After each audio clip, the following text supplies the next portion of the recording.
The morning formation at Fort Benning was brutal. Rain hammered down on the concrete parade ground as 150 officer candidates stood at attention, their fresh uniforms already soaked through. Among them stood Cadet Sarah Chen, her chin up, eyes forward, trying to ignore the snickering behind her. It wasn't her posture they were laughing at, or her drill. It was her boots. They were ancient, those boots. The leather was cracked and faded, held together with makeshift stitching that looked like it had been done by hand.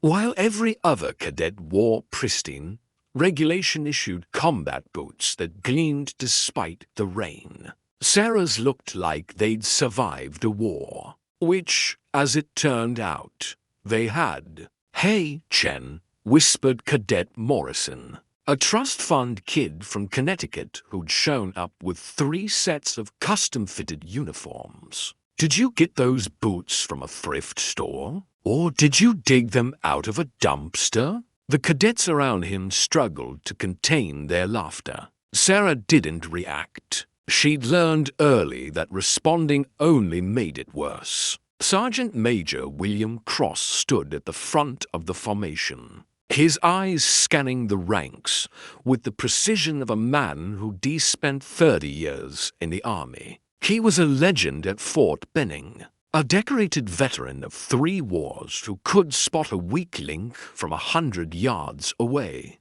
His standards were impossibly high, his tolerance for excuses non-existent. More than a few cadets had washed out simply because they couldn't handle his intensity. What happened in the next 5 minutes would change everything these young soldiers thought they knew about respect, sacrifice, and what it truly means to walk in someone else's shoes. If you think this is just another story about bullying, stay with me. Because the truth behind those broken boots will leave you speechless. Inspection. Sergeant Major Cross's voice cut through the rain like a blade. He began moving down the line, his eyes missing nothing. Loose thread on a collar, improperly bloused pants, a watch worn on the wrong wrist. Each mistake earned a withering look and a note on his clipboard.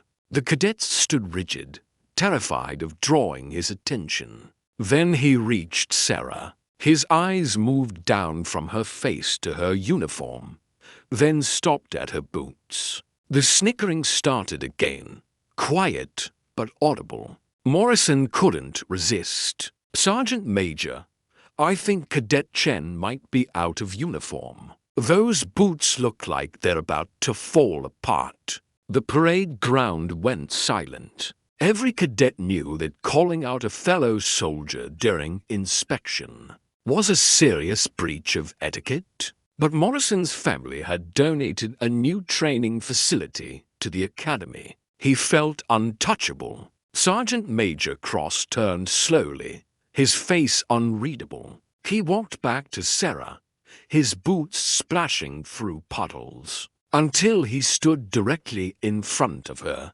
"Cadet Chen," he said, his voice low, "where did you get those boots?" Sarah's jaw tightened. She'd known this moment would come eventually. "They were my father's, Sergeant Major." "Your father's?" Cross repeated, loud enough for everyone to hear. "And where is your father now, Cadet?" "Killed in action, Sergeant Major. Helmand Province, Afghanistan. March 15, 2012. The laughter died completely. Sergeant Major Cross held out his hand. "Your dog tags, Cadet." With trembling fingers, Sarah pulled the chain from beneath her collar and handed it to him.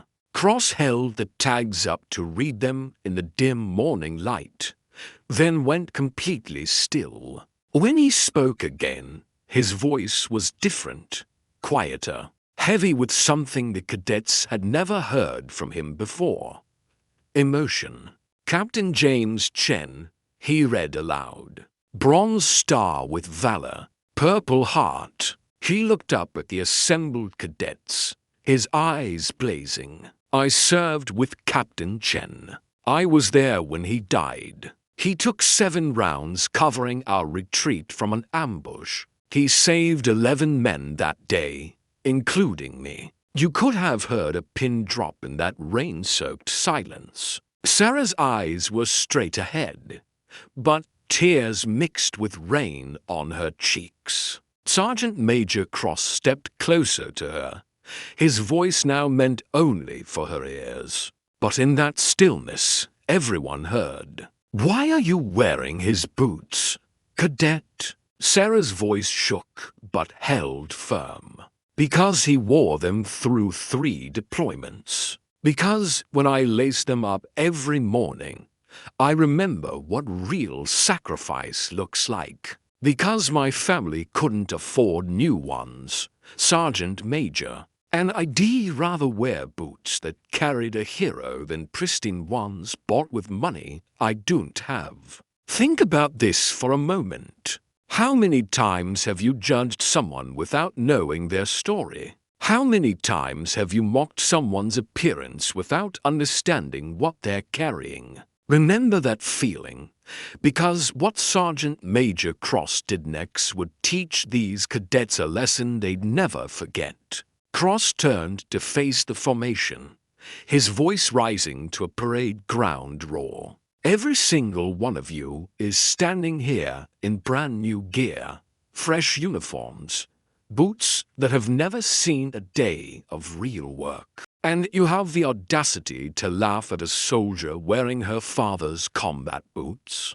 Boots that walked through a war zone? Boots that stood their ground while bullets flew? His face was red with fury. Cadet Morrison, front and center. Morrison stumbled forward, his confidence evaporating. Cross got in his face. "You want to talk about uniform standards? Real soldiers don't measure worth by how new their gear is. They measure it by what they're willing to sacrifice." Cadet Chen could show up in rags and she'd have more honor in her pinky finger than you've shown in your entire entitled life. Cross turned back to Sarah. "These boots are not out of regulation. They are a badge of honor. And as of this moment, any cadet who has an issue with Cadet Chen's footwear can take it up with me personally." He handed back her dog tags.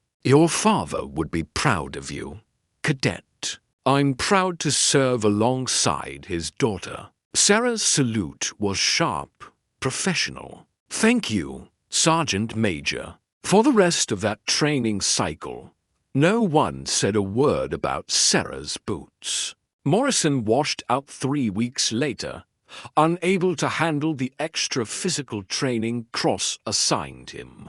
But something else happened too. Cadets started approaching Sarah, asking about her father, listening to stories about the man who'd worn those boots before her. They began to understand that the cracks in the leather weren't flaws, they were history. They were proof of miles walked, battles fought, sacrifices made. On graduation day, when Sarah crossed the stage to receive her commission as a 2nd lieutenant, she wore those same boots, polished to the best shine their aged leather could hold, but still cracked, still worn, still carrying the weight of her father's legacy. Sergeant Major Cross personally pinned on her rank insignia, and as he did, he whispered something only she could hear. "He's walking with you, Lieutenant. He always will be." This story isn't just about boots or bullying. It's about the weight we all carry that others can't see. The sacrifices hidden beneath the surface. The stories written in scars and worn leather. Sarah could have bought new boots. She could have hidden her father's legacy, avoided the mockery. But she chose to honor him by walking the same path he'd walked, wearing the same boots he'd worn, carrying forward the same values he died defending. Right now, someone is being judged for something they can't control. For wearing old clothes, for driving an old car, for not having what others have. And maybe that person is carrying a weight you can't imagine. Maybe those worn-out shoes belong to someone they loved.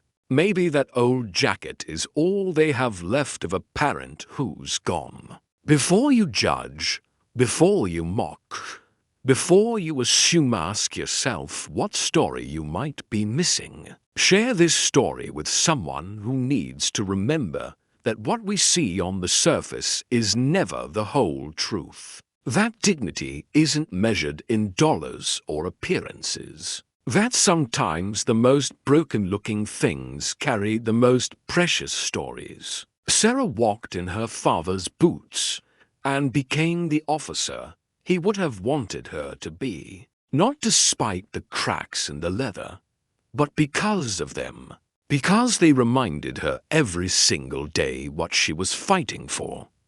What legacy are you carrying? And more importantly, are you honoring it or hiding it?